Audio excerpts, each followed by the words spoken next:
Professor Nageswararao గారిపై అనేక కేసులు బుక్ చేస్తున్నారు ఎఫ్ఐఆర్లని విన్నాను. అసలు ఏంటి సబ్జెక్టు?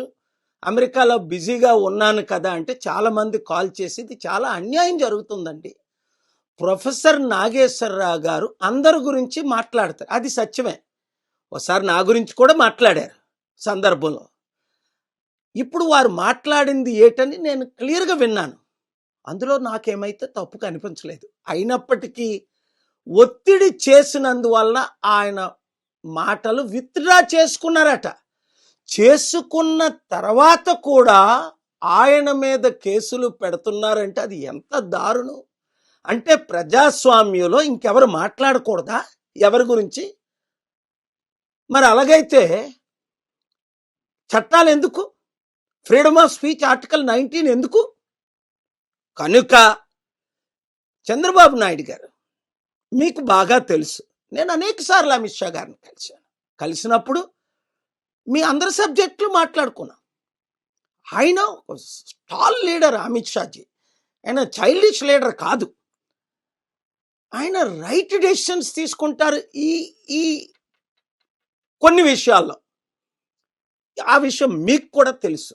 ఏమో నాకైతే ప్రొఫెసర్ నాగేశ్వరరావు గారు మాట్లాడిని సత్యమని అనిపిస్తుంది నాకున్న అనుభవంతో. పోనీ ఏదైనా ఆయన విత్డ్రా చేసుకున్నారు కదా.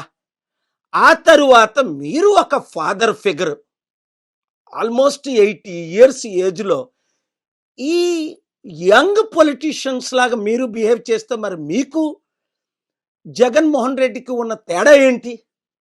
మీరు అందరికీ బుద్ధి చెప్పాలి. ఒకటి గుర్తించుకోండి, ఫాదర్ ఫిగర్గా మీరు ఉన్నంత వరకు మీకు కొంత క్రెడిబిలిటీ ఉంటుంది.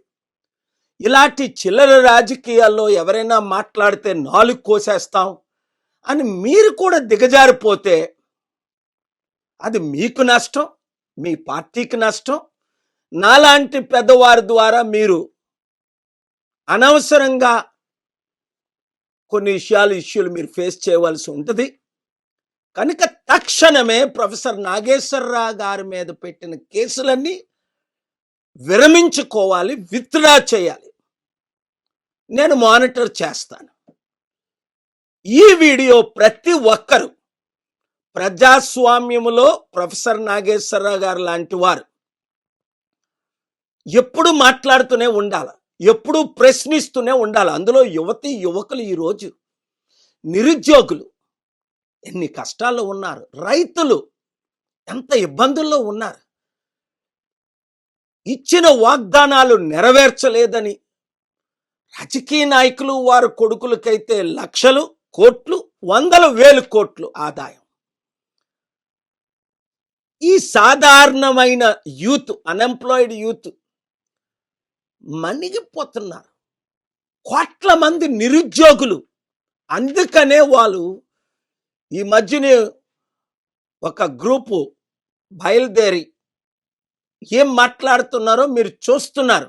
మేం కాక్రోచులమా? కాదే, మేము నిరుద్యోగులు అయినప్పటికీ నీతి నిజాయితీ కలిగిన వారము అని రెచ్చిపోతున్నారు.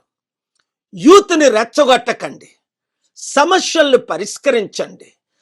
ఎవరు నోరు మూయించడానికి ట్రై చేయకండి. ఎంత నోరు మూయించాలంటే అంతమంది ఎక్కువ మాట్లాడతారు. ఇప్పుడు నేను అమెరికా నుంచి మాట్లాడుతున్నాను కదా. అన్యాయాన్ని సహించు, న్యాయం కొరకు పోరాడదాం. అందరూ కలిసి ఈ వీడియోని అందరికీ రీచ్ అయ్యేటట్టు షేర్ చేయండి. Thank you very much.